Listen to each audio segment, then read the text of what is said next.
I'm not working no more right now. I just recently left my job 2 weeks ago. Why? I told you to get a job, not lose a job. What I seem to think is happening is that you're not doing anything but smoking weed and doing nothing. That's not And right. that's not gonna happen. Really? You just left your grandma in the car? Yeah, because I needed to get up here. She was my only way to get here.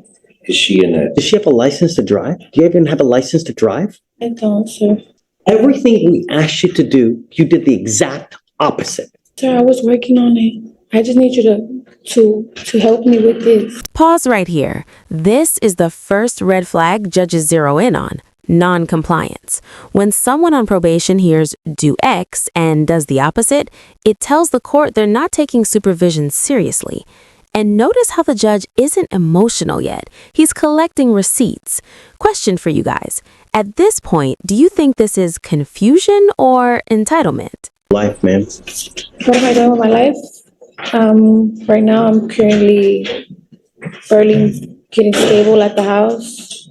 I just recently moved house with my grandparents, but we switched locations from over there Galleria to over here, Aldine Westville. Still living with your grandparents. Yes, I'm the only one that lives with them. I'm the one that tries to help them out. Okay. How old are they? They are 65 and up. I don't need help.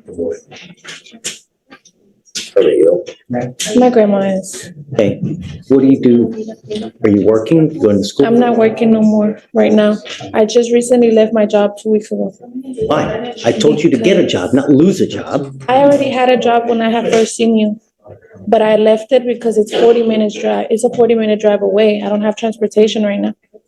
So what have you been doing between now and then, in the last 2 weeks? Well, I've been looking for a different job nearby, and I got an interview coming up on the 8th for Academy. I'm sending you for a drug and alcohol test now. What are you going to test positive for? For THC. Not going to go well for you, Ms. Castillo. I should be there from the first time that we got arrested. So you haven't smoked since the last time you've been arrested?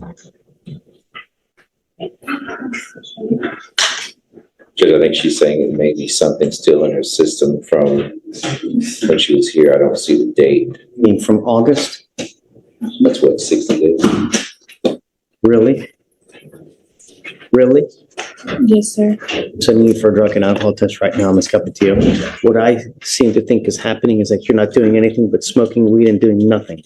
That's not And right. that's not going to happen. Really? We'll see. I'm sending you for a drug test now. You must come right back and we'll see what happens. Understood. Thank you.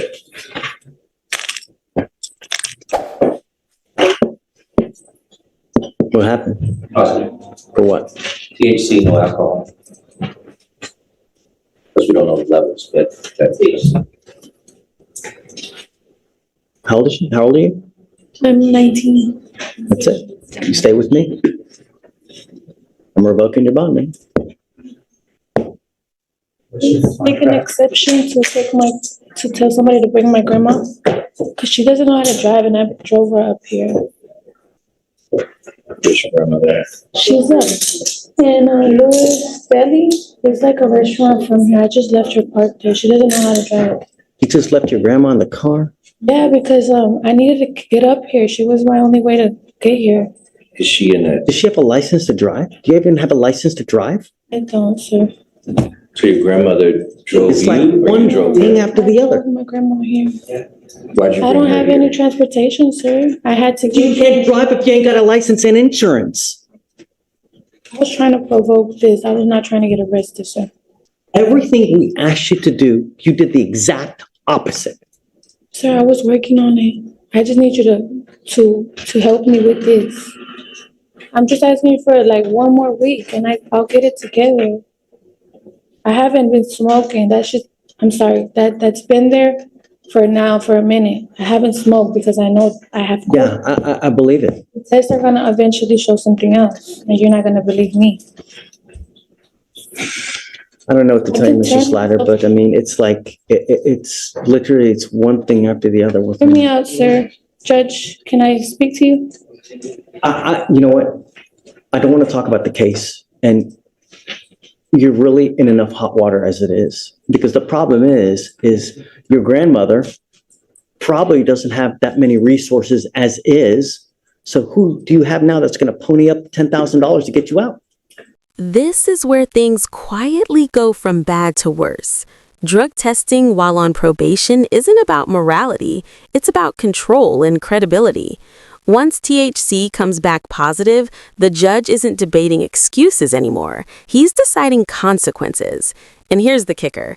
Even arguing about timelines can hurt you because probation expects zero gray area. Would you have said anything differently here, or was this already game over? Stuck like Chuck now for the next couple months in custody. All I asked you to do was be clean and do something productive. I can She goes with you. Oh, hey, Mr. Slider, what was her last name? Capatillo, Capatillo, that's right. page 6. page 6. Not only that, she bond forfeited how many times?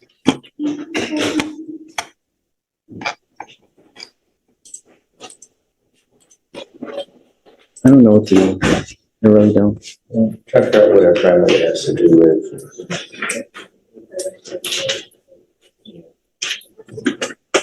She has. Because the problem is that like, I can't let her drive home. She doesn't even get a license and insurance. So even if I let her out, I can't let her drive.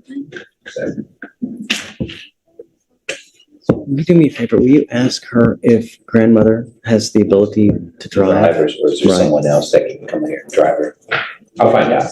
Please. Thank you, Judge. You know, I wanted to let you know that I'm bringing you out here because I feel really bad. But you've done nothing to help yourself.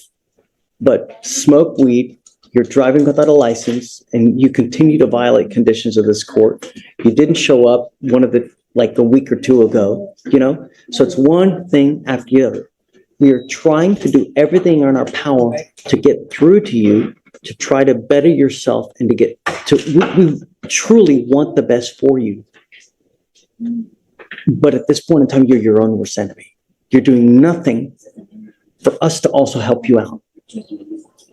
If I let you go now, that's enabling you, telling you it's okay for you to continue to conduct and act like you're doing. Ms. Capatillo, it is not. Me, if I let you out now, it's enabling you, and I refuse to do that. I want you to understand that we mean business. And this is what happens when you don't follow conditions. We mean business. No catch and release here. Good. We'll see you in a couple days, and I really truly hope that you now will appreciate this, okay? I'm not letting you out. What I want you to understand is that if I let you out, you will get the understanding that it's okay for you to continue to do what you're doing, and it's not. One more thing. I'm not going to let you plead guilty just to get out. You pleading guilty to a theft case will be the absolute worst thing you can do because you will become unemployable. No one will hire you. You will be unable to get an apartment, a loan for anything, to get a car, a house, apartment. You want funding for financial aid for schooling for this, not with a theft conviction. But I want you to understand that we mean business, and I hope that this is the length that we have to go to. All right? Okay, thank you. Whoa, hold on. I need to decide this. One more thing. The most important thing in this life, do not drive without a license and liability insurance. You will be signing an affidavit with me right now. This is a promise you're making to me not to drive. And if you do, I can have a contempt hearing and you can be facing up to 180 days in jail and a $500 fine every time you drive. If you get into a car and you get into an accident and you don't have insurance, you've completely messed with everyone. And I know you don't have money. But if you get into an accident with someone who's got like a BMW Jaguar, or even whatever it may be, they're out a ton of money and it's not fair. All I'm trying to do is what's fair. And this is the moment the bond dies. Driving without a license to court is one of those mistakes judges take personally. It shows disrespect for the process itself. Bond revocation isn't just punishment. It's the court saying, you can't be trusted in the free world right now. At 19, this is the fork in the road moment. Do you think this wake-up call actually works, or is she already too deep in her own spiral? Subscribe now and comment below. Was the judge's decision fair?